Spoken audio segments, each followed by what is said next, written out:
The collapse of composure. You've been told to speak your mind, to show emotion, to be real.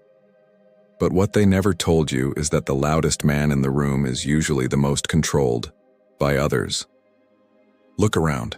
The world rewards reaction. Outrage trends, impulse sells. Attention is the new leash, and you're expected to bark when called. Every notification, every insult, every provocation is a test you've been failing without knowing it. Because when they can trigger you, they can steer you. Not composure as weakness. Composure as weapon. From emotion as identity to emotion as instrument, you begin to understand. Self-expression without self-command isn't honesty, it's surrender. There was a time when silence meant uncertainty. Now it means calculation. You don't flinch, you observe, you don't argue, you position. The crowd moves in noise, you move in stillness. The reactor believes control is suppression. The ruler knows control is selection. Every response either builds your power or bleeds it. You choose the delay, the pause, the steady tone that makes the impulsive reveal themselves. That pause is your crown. It's the proof you're no longer owned by the moment. The age of reaction collapses here. The age of composure begins.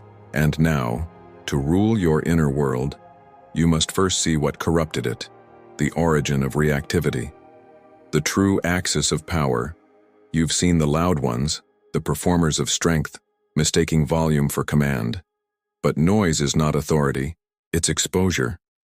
What you mastered in silence now demands translation into power. Power has never been about ruling others.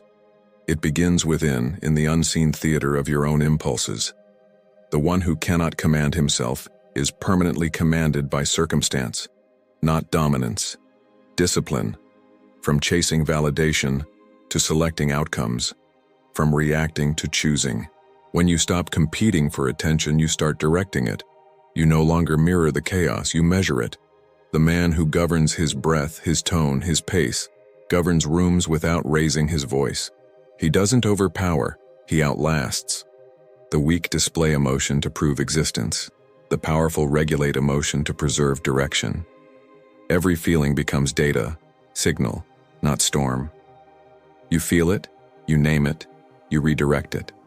That's composure in motion, precision replacing the origin of reactivity. You weren't born reactive. You were trained to be. Every scroll, every sound, every flash of red on a screen rewired your instincts to respond before you could think. What once protected the tribe from danger now keeps you chained to distraction. You call it instinct, but it's not instinct. It's conditioning. Society profits when you flinch. The algorithm rewards your outrage, not your order. The quicker you react, the more predictable you become, from choice to reflex, from sovereignty to servitude. And the cruel irony is that every time you speak your truth in anger, you're performing someone else's design. Reactivity feels natural because it's been normalized. Your nervous system has become public property, trained by dopamine spikes and social applause. You post, you refresh, you defend, you prove. The moment you seek to be seen, you surrender the power to remain still. The reactor is born, a man enslaved by the need to respond. The reactor believes immediacy equals relevance. He believes emotion equals authenticity. But the world he serves is not free, it's automated. His worth rises and falls with the crowd's noise. His mood bends to metrics he doesn't own. Understand this. You're not weak because you feel. You're weak because you've been taught to broadcast every feeling. The constant broadcast dilutes the signal of truth. The more you express, the less you decide. The more you chase reaction, the further you drift from control. From awareness to addiction, from agency to algorithm.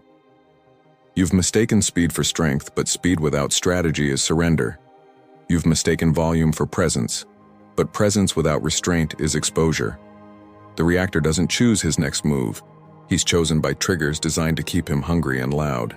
Every system around you, media, marketing, even relationships, runs on the same principle. Keep you reactive and you'll never be strategic. Keep you emotional and you'll never be precise. You become the product and your attention the currency. But awareness breaks the cycle.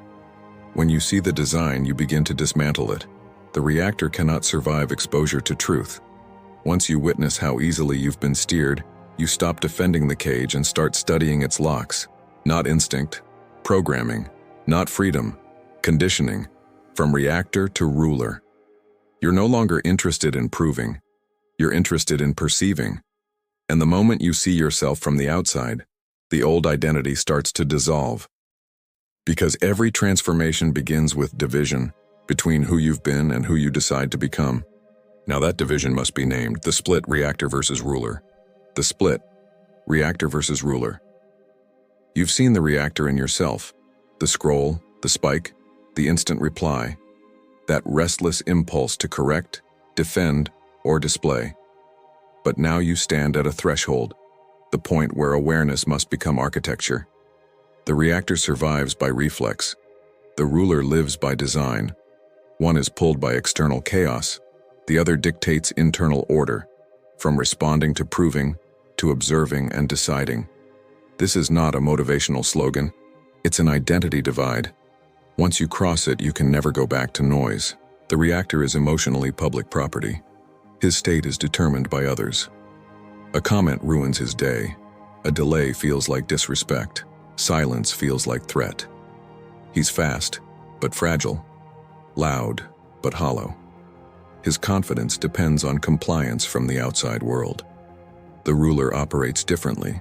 He measures before moving. He is not slow, he's deliberate. His power isn't reaction speed, but reaction precision. Every response is a weapon, sharpened by restraint. He doesn't chase certainty, he creates it.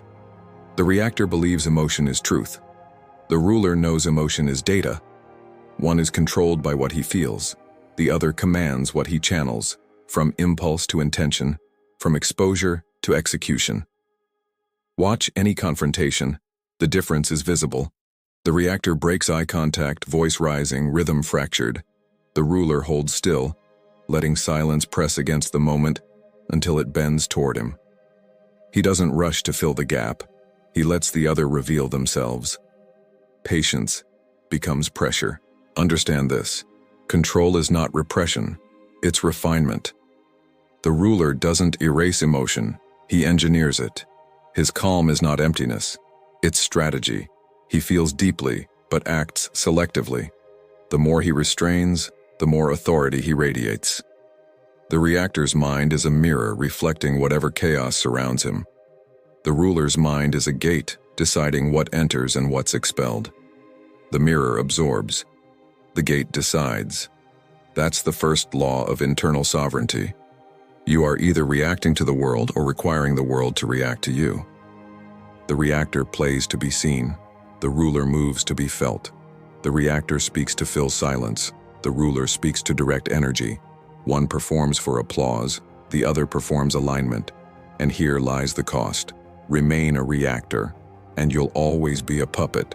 Strings pulled by emotion, by trend, by perception. Become the ruler, and you become the architect. Your stillness, designing outcomes others believe were chance. The distance between them isn't ability, it's awareness. The reactor looks outward for cues. The ruler looks inward for calibration. The reactor asks, "What do they think of me?" The ruler asks, "What do I choose to signal?" There's a quiet shift when you step into rulership. You stop demanding control from the world and start creating control within. Every delay becomes design. Every silence becomes statement. Every decision becomes declaration. This split isn't philosophical, it's practical. The moment you delay your next reaction, you're already rewriting identity. You've moved from puppet to player, from the emotional current to the current's designer. You are no longer at the mercy of moments. You are the maker of momentum. And to hold that new throne, you must obey its structure. Next come the laws that guard your inner dominion. The laws of inner dominion. You've seen the split, reactor versus ruler, and felt the first weight of control return to your hands. But awareness alone isn't power. Awareness without law is instability wearing a crown. You don't hold dominion through passion, you hold it through principle. The world bends for the man who governs himself. Yet even a ruler requires laws, codes of conduct that convert composure into command. These are not theories. They are governing laws of inner dominion, 4 pillars that separate momentary calm from lasting control. Law Y. Delay is domination. The reactor moves first, the ruler moves last. Every provocation is a hand extended, begging for control of your tempo. When you answer too quickly, you surrender rhythm. When you delay, you dictate it. Delay is not weakness, it's weight. It turns chaos into clarity, from reflex to review, from speed to precision. The pause is not passive, it's predatory. You use it to watch the room reveal itself. You let others empty their emotional ammunition before you decide whether the battle even deserves your energy. The pause becomes your power differential, the silent proof that you are not moved by pressure, only by purpose. Learn to love that pause. In the tension between trigger and response lives your freedom. The delay is the difference between those who burn out and those who build empires. Law 2. Emotion is ammunition. Emotion is not the enemy. Misused emotion is. The reactor bleeds his emotions outward, hoping they'll buy him attention. The ruler recycles emotion inward, turning it into force, from explosion to propulsion, from leak to leverage. Every emotion is energy. Your task is to refine its aim. Anger can become direction, fear can become focus, desire can become discipline. The alchemy of power is the conversion of feeling into function. You don't suppress emotion, you weaponize it ethically. The same fire that once burned your control now fuels your clarity. Remember this line: he who feels deeply but acts selectively rules every room he enters. Emotion becomes ammunition when it's stored, not spilled. The more you regulate the charge, the more impact you command on release. The ruler doesn't emote, he emits. Law 3. Silence is signal. The reactor fills silence to escape judgment. The ruler creates silence to impose it. When you stop rushing to fill every gap, people start projecting power onto you. Silence is not absence, it's announcement. It declares confidence without confession. The less you explain, the more they imagine. Understand this. Silence is a mirror. It reflects the insecurity of others and reveals your certainty. It unsettles the unsteady and centers the composed. The ruler's silence says, I am not required to react for you to exist. That's power. From explanation to implication, from chatter to clarity. Use silence as punctuation, each pause a statement stronger than words. In a noisy world, restraint becomes reputation. But silence must be intentional, not indifferent. You withhold not to wound, but to weigh. You speak when strategy demands, not emotion. The reactor talks to be understood. The ruler speaks to be obeyed. Law 4. Choice is crown. Every moment something tries to claim your focus, your energy, your time. The reactor believes he has no choice. The ruler knows choice is his final authority, the crown of sovereignty. Choice turns existence into empire. You are not required to attend every conflict you're invited to. You are not required to respond to every vibration in your pocket or provocation in your path. From compulsion to curation, from availability to authority. The man who chooses his responses chooses his reality. Choice is the purest signal of power because it cannot be faked. You can imitate confidence, but you cannot counterfeit selection. The ability to say no without explanation is the crown jewel of dominion. Choice defines borders. It tells the world where your influence begins and where its access ends. Each no refines your kingdom. Each yes becomes an investment of energy that compounds over time. The ruler doesn't chase opportunity. He filters it. His value is measured not by motion but by discernment. Remember, the reactor asks, "What should I do now?" The ruler declares, "What will serve the order I've already chosen?" That's the axis of mastery. Reaction turned into regulation, impulse refined into intention. Together, these 4 laws, delay, emotion, silence, and choice, form your foundation of rule. They don't erase your humanity. They anchor it. You're not numbing yourself. You're normalizing sovereignty, not repression, regulation. Because when the world pushes, you no longer push back, you pivot. When the world screams, you don't answer, you observe. And when the world demands reaction, you deliver calculation.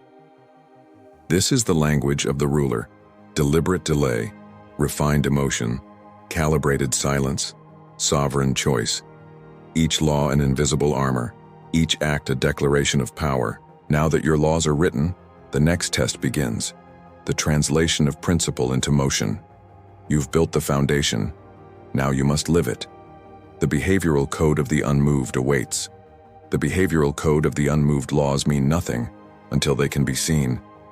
The world doesn't read your thoughts. It reads your tempo, your tone, your posture. The ruler isn't recognized by what he says, but by what he withholds. Now, composure becomes choreography.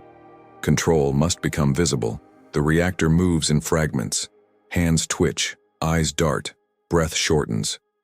The ruler moves as if gravity answers to him, from frantic motion to calculated stillness, from verbal defense to minimalist reply. You command through the absence of excess. Start with breath. Every exhale is authority released. Every pause before speech is a reminder that you are the one deciding when time moves. Never let urgency enter your lungs. The ruler breathes slower than the room. That tempo sets hierarchy. Everyone else adjusts to you. Next, posture. Straight spine, grounded feet, shoulders relaxed but rooted, not stiff, anchored. The reactor leans forward, chasing approval. The ruler leans back, drawing energy toward him. You are not proving, you are presiding. Your body says what your words no longer need to. Eye contact is your language of dominance, but dominance is not glare, it's gravity. Maintain it without tension, steady and unbroken. The reactor looks to seek permission. The ruler looks to confirm truth. One searches, the other inspects. When you hold your gaze, you hold control of the frame. Then comes the voice. Low, deliberate, measured. Never rushed, never raised. The ruler doesn't compete for volume. He uses silence as a weapon. Each word lands because it's surrounded by absence. You speak only when precision demands it. And when you finish, you don't ask if it was understood. You let the silence confirm it was. This is command silence, a pause so intentional it bends attention toward you. After you speak, let stillness hang. Don't rush to fill it. Let others feel its weight. They will interpret it as certainty because only the sure can afford to wait. Language follows posture. Strip it of excess. The reactor over-explains, over-justifies, overshares. The ruler answers in clean lines. No is complete. That won't work is final. Minimalism is not cold, it's clear. Every extra word weakens your signal. Power doesn't echo, it lands once and lingers. Your gestures, slow, sparse, precise. A nod instead of a speech. A pause instead of a protest. Let your movement punctuate meaning rather than distract from it. The fewer the gestures, the higher their value. The behavioral code is not performance, it's alignment. You're not acting calm, you're embodying command. This is the physical expression of the laws you've already written: delay, emotion, silence, choice. Your body becomes the language of restraint. Understand this contrast. The reactor performs confidence to be seen. The ruler embodies composure to be obeyed. One fights for recognition, the other assumes it. When you practice stillness, you are not suppressing energy. You are consolidating it. You move less because your presence moves more. In conflict, stay immovable. The louder the noise, the slower your response. When someone interrupts, let them finish. Their haste reveals their hierarchy. You never match their volume or tempo. You reset the rhythm of the exchange by your refusal to accelerate. The slower man decides when the interaction ends. Even in motion, walking, working, training, carry that deliberate economy. Each gesture, each decision, each look should suggest control. From noise to neutrality, from explanation to expression. The ruler's demeanor says, I have nothing to prove, only outcomes to design. That's why his presence disrupts chaos. His calm becomes contagion, his restraint, instruction. In every environment, his stillness teaches others how to behave. Remember this aphorism. Stillness is not the absence of motion, it's the mastery of it. This is the behavioral code of the unmoved. Your composure, no longer theory, but presence. And now, you must leave the sanctuary of philosophy and test your command where it counts in the field under pressure. The field test. Power under pressure principles mean nothing until pressure touches them. You've studied stillness in silence, but mastery begins when the world resists you. Power untested is only posture. Now, composure enters the field. Pressure is not an attack, it's an arena. The reactor sees threat, the ruler sees measurement. From panic to presence, from defense to direction. Every confrontation becomes a laboratory for your own restraint. In the workplace, you will feel it first. The sharp tone, the challenge masked as feedback. The reactor explains, defends, fills the space with apologies. The ruler listens, unmoved. He waits for the storm to empty itself, then responds with precision. One sentence, steady tone, no rush to please. Here's what we'll do next. Calm cuts through chaos because it can't be baited. In negotiation, silence is your gravity. Others will fill it with concessions, nervous talk, and premature compromise. Let them. Your stillness becomes leverage, from reacting to anchoring. Every second you withhold response increases your perceived certainty. The one who speaks least controls the terms. Social tension tests your hierarchy of emotion. When someone tries to provoke you, don't flinch or perform. You study. You ask questions instead of defending. Curiosity disarms hostility. The ruler doesn't counterpunch, he repositions. A simple, "What makes you think that?" turns conflict into exposure. The reactor burns, the ruler learns. Romantic friction, the most deceptive battlefield. Here emotion disguises itself as honesty, and reaction dresses up as passion. But the same law applies. The moment you lose composure, you lose frame. The ruler doesn't withdraw affection, he withholds chaos. He doesn't argue feelings in real time. He lets silence speak boundaries, from needy to needed, from validation to valuation. Pressure reveals allegiance. Do you serve your impulse or your intention? Each test you pass refines your calibration. Each delay strengthens your signal. You stop fearing tension, because tension becomes training. Understand this. Power isn't proven when things go right, it's verified when they don't. Anyone can appear centered in calm waters. The ruler maintains rhythm in the storm. He is not avoiding emotion. He's absorbing it, redirecting it, transforming it into precision. In every field, your control of tempo becomes your dominance. You slow down conversations that rush, steady situations that shake, and decide when every interaction ends. The world reads that composure as superiority, but you know it's something rarer. Clarity. This is how theory becomes muscle. The delay becomes habit. The silence becomes shield. You don't need to say you're in control, pressure says it for you. Now that your composure has survived the field, you must fortify its core, the architecture of emotional control itself. The architecture of emotional control. You've faced the field.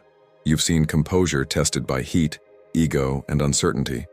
But endurance alone is not mastery, it's maintenance. Now comes the inner engineering, the architecture that turns reaction into design. Emotional control is not the absence of feeling, it's the mastery of flow, from defense to direction, from suppression to redirection. Power doesn't come from killing emotion, it comes from converting it. This is emotional alchemy, refining energy without losing humanity. Understand this first law of inner architecture. Emotion is motion. It demands movement. Suppress it, and it ferments. Channel it, and it transforms. The ruler doesn't deny the surge. He studies it. He traces its source, measures its meaning, and assigns it function. Here begins the redirection loop. Pause, name, reframe, act. Pause. The first command of control. You intercept the signal before it hijacks behavior. That micro delay, the single breath before response, creates distance between trigger and truth. In that space, clarity blooms. The reactor collapses into emotion. The ruler rises above it. Name. You strip emotion of its disguise by giving it language. This is anger. This is fear. This is pride. Naming separates you from it. It's no longer you, it's data. Once you can label, you can lead. From being emotion to owning it. Reframe. Every feeling carries information. Anger reveals violation of value.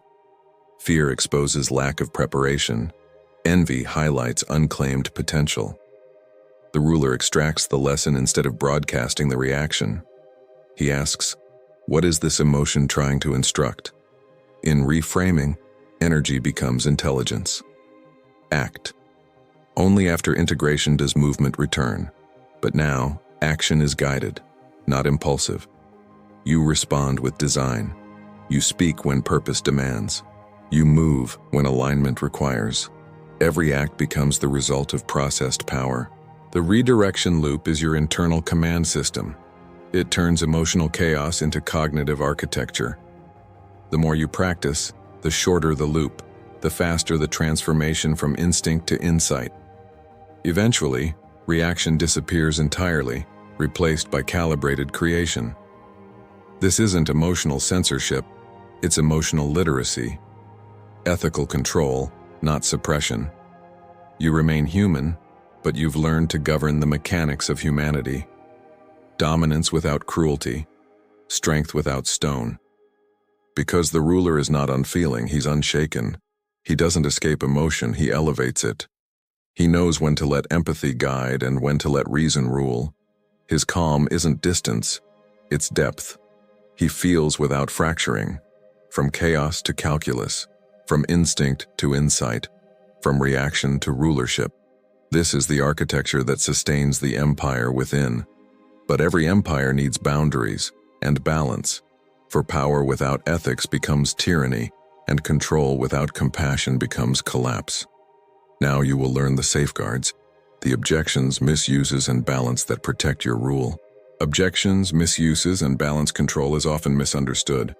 People will call it coldness, accuse it of distance, confuse composure for apathy. But control isn't detachment, it's precision, not indifference. Intelligence. You don't silence emotion to appear superior, you silence it to stay strategic. The ruler doesn't stand above others, he stands within himself. His stillness isn't a wall, it's a window. He sees further because he isn't blinded by noise. But mastery without empathy becomes manipulation. Silence without purpose becomes arrogance. The line is thin and only awareness keeps it clean. You're not here to dominate people. You're here to direct energy. Power used without conscience corrodes the hand that wields it. Remember, empathy doesn't weaken authority, it refines it. To feel deeply but choose wisely is the highest form of strength. You can remain calm without becoming cruel, decisive without becoming detached. From superiority to stewardship. From dominance to discipline. True composure protects others from your chaos as much as it protects you from theirs. It's not the art of suppression, it's the science of responsibility. And once that balance is understood, your transformation is complete. The next step is coronation, the crystallization of identity and your final command. The coronation, final command. Every law has been learned, every trial endured, every reaction rewritten. You've stood inside the noise and found stillness. What began as restraint has become rule. This is the coronation, not ceremony but confirmation. The reactor once sought to control the world. The ruler learned to control himself. From reaction to rulership, from motion to mastery. You no longer chase equilibrium. You are equilibrium. Understand this truth. The world bends to those who do not bend with it. When others chase attention, you create gravity. When they hurry to speak, you choose silence. When they flinch, you observe. In a realm of reactivity, composure is divine rebellion. The throne you claim is not external. It sits behind your eyes, within your breath, beneath your calm. Every delay, every measured word, every unshaken glance has carved it into being. The ruler doesn't wear a crown. He emanates one. You've learned the sequence of sovereignty. Delay as domination, emotion as ammunition, silence as signal, choice as crown. You've learned to move with precision, to hold still with authority, to feel deeply yet respond deliberately. You have turned chaos into order, and order into presence. Now comes the final command. Rule from stillness. Govern your impulses as kingdoms, your thoughts as citizens, your emotions as instruments of state. Lead them, do not serve them. Direct them, do not deny them. Let others perform noise. You will embody command. Let others seek reaction. You will set rhythm. The man who controls his reactions controls the world, not through force, but through gravity, not by chasing influence, but by becoming it. This is your decree. Embody composure, command the self, and the world will move in proportion to your calm. Rise now, silent, centered, sovereign. The crown was never given. It was remembered.